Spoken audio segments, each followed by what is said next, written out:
Les députés britanniques vont débattre aujourd'hui d'une pétition réclamant l'interdiction d'entrer en Grande-Bretagne de Donald Trump, candidat à la primaire républicaine aux États-Unis. Les propos islamophobes du magnat américain ne plaisent pas à certains Britanniques. Il y a quelques semaines, Donald Trump avait proposé d'empêcher temporairement les musulmans d'entrer aux États-Unis. Si vous avez des questions, des commentaires sur ce sujet, Sarah Martinez sera là dans quelques instants. Elle sera en plateau avec moi devant son ordinateur. Elle interviendra en direct. N'hésitez pas à lui écrire sur i24 Société @i24news.tv. En attendant, Jonathan Serrero revient pour nous sur les récents propos anti-musulmans de Donald Trump. Regardez. Rock Hill, en Caroline du Sud, le 9 janvier dernier. Le public est venu en nombre écouter Donald Trump, favori des sondages à la primaire républicaine. Soudain, Rose Hamid, d'origine musulmane, tente de faire entendre sa voix dans le brouhaha ambiant. Elle veut manifester son désaccord quant aux propositions de l'homme d'affaires, notamment sur la place de l'islam aux États-Unis. La femme est appréhendée manu militari par le service de sécurité sous les vivas de la foule. Donald Trump s'enflamme et en rajoute. Nous avons un problème, il faut traiter ce problème. Mais avant, nous devons savoir qui est le problème. Avant de faire quelque chose de stupide, nous devons réfléchir aux solutions pour le résoudre. Vous n'avez pas idée du niveau de haine de ces gens-là pour notre pays. Stigmatiser les musulmans dans un contexte de guerre contre le terrorisme et l'État islamique constitue l'un des thèmes de campagne favoris du candidat républicain. Une semaine après l'attentat de San Bernardino en Californie, Donald Trump persiste et signe au travers d'une proposition encore une fois polémique. Moi, Donald Trump appelle à un arrêt temporaire de l'entrée des musulmans aux États-Unis, jusqu'à ce que nos dirigeants prennent conscience de ce qui se passe. Une proposition irréalisable selon ce professeur de droit de l'université de Georgetown. Je ne pense pas qu'une loi de ce genre ait la moindre chance de passer. Si elle devait être votée, je suis sûr à 100% qu'elle serait invalidée. Elle serait anticonstitutionnelle. Cette loi est purement et simplement de la gesticulation de la part de Donald Trump. Les propos de Trump contre la communauté musulmane ont fait réagir le président Barack Obama. Lors de son dernier discours sur l'état de l'Union, le chef d'État américain a qualifié d'insultes et d'erreurs les déclarations du candidat républicain. Pour Hillary Clinton, candidate à l'investiture démocrate, Donald Trump serait le meilleur recruteur du Daesh.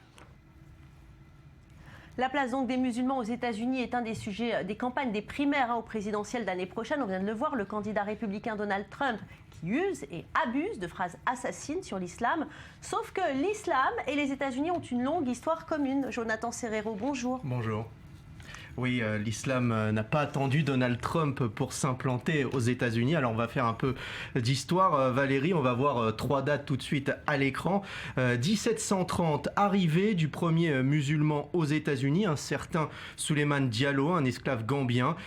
Cet esclave, il a été libéré par le gouverneur de Géorgie de l'époque. Et Souleymane Diallo est l'auteur de 3 versions du Coran. 1899, première grande vague d'immigration de musulmans venus du Yémen, d'Allemagne, de Jordanie ou du Liban. Des migrants syriens aussi s'installent dans le Dakota du Nord. Enfin, 1915, construction de la première mosquée par des musulmans d'origine albanaise dans la ville de Biderford, dans l'État du Maine.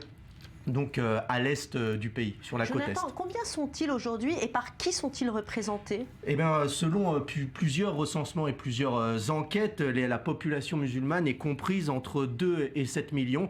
Par comparaison, la population juive aux États-Unis est environ estimée à 5 millions. On va le voir tout de suite sur ce camembert. 2 tiers des musulmans sont nés en dehors des États-Unis. Il s'agit de personnes issues des pays arabes ou des Pakistanais.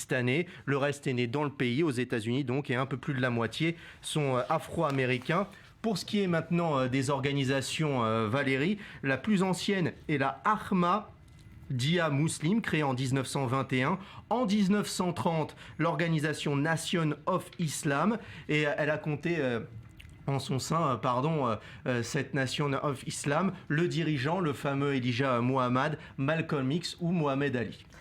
Eh bien, dis donc, aux États-Unis, le discours islamophobe qui s'est libéré, mais aux paroles répondent des actes. Maurice, 2015 aura été l'année record pour les actes anti-musulmans. Et effectivement, Valérie, si on fixe l'attention sur Donald Trump et d'autres candidats républicains, on pourrait penser que l'augmentation des attaques contre les musulmans américains et de l'islam a débuté il y a quelques semaines. Or, ce n'est pas vrai. 2015 restera l'année la pire pour les actes islamophobes, bien pire que 2001 après le 11 septembre. 2015, on se souvient, débute par le meurtre de 3 jeunes musulmans à Chapel Hill, en Caroline du Nord, et s'achève sur une augmentation record d'attaques contre des musulmans et des mosquées.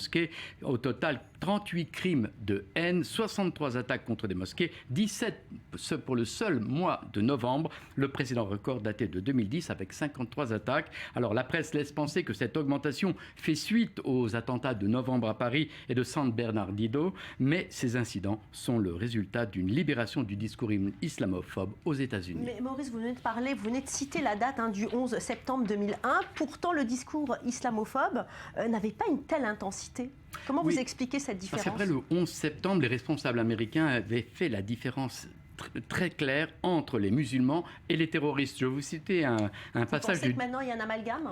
Il n'y a pas un amalgame, la situation a changé. Je vais vous citer un extrait du discours prononcé le 20 septembre 2001 par George Bush, alors président des États-Unis, tout de suite après l'attentat du 11 septembre. L'ennemi de l'Amérique n'est pas nos nombreux amis musulmans, avait-il dit, n'est pas nos nombreux amis arabes. Notre ennemi est un groupe radical de terroristes et tous les gouvernements qui le soutiennent. Alors, bien sûr, aujourd'hui, le message n'est pas aussi clair. Les guerres d'Afghanistan, d'Irak et de Syrie ont changé les termes du discours. Dans le langage, les groupes radicaux et terroristes ont été remplacés par djihadistes et islamistes. Alors depuis l'attentat contre Charlie Hebdo, le discours s'est libéré à droite et pour beaucoup d'Américains, ce sont les valeurs occidentales et donc celles des États-Unis qui sont visées. Sarah Martinez, bonjour. Il y a beaucoup de questions téléspectateurs sur Internet.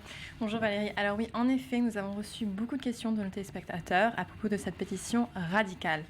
Notre première question est posée par Philippe qui habite à Londres. Peut-on interdire l'entrée d'une personne uniquement à cause de ses opinions, même s'il est connu pour son radicalisme? Après tout, ne sommes-nous pas en démocratie? Chacun a le droit de penser ce qu'il veut. Large ouverture d'esprit, qu'en pensez-vous, Maurice Fergan? Tant qu'il s'agit d'opinions et d'idées, aucune loi ne peut empêcher à des idées de circuler, ni même à des opinions, ni même à un homme qui est porteur de ces opinions, soit-elle radicale. Par contre, si cette personne met en danger la sécurité d'un État, bien entendu que des lois peuvent s'imposer pour interdire à cette personne d'entrer dans cet État. Une autre question peut-être, Sarah? Oui, on a une autre question de Florence de Lyon. Comment se fait-il que les parlementaires britanniques débattent de n'importe quelle pétition lancée sur Internet?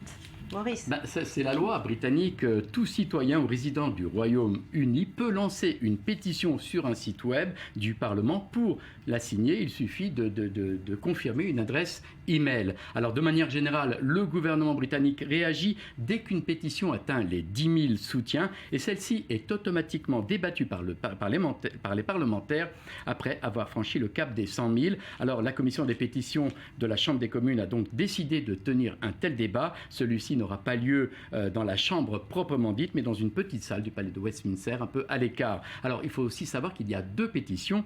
Il y en a une qui a été signée par plus de 500 000 personnes qui demandent effectivement d'interdire à Donald Trump de se rendre en Grande-Bretagne, mais il y en a une autre, 400 000 Britanniques, qui ont dit qu'il fallait le laisser entrer à tout prix. Alors, il faut déjà savoir au lendemain de ce dépôt de pétition, il y a le porte-parole du gouvernement britannique qui a laissé entendre qu'il n'était pas question d'interdire l'entrée du territoire de Donald Trump et qu'il valait mieux installer un débat démocratique dans le pays. Merci Sarah, merci Jonathan, on vous retrouve demain.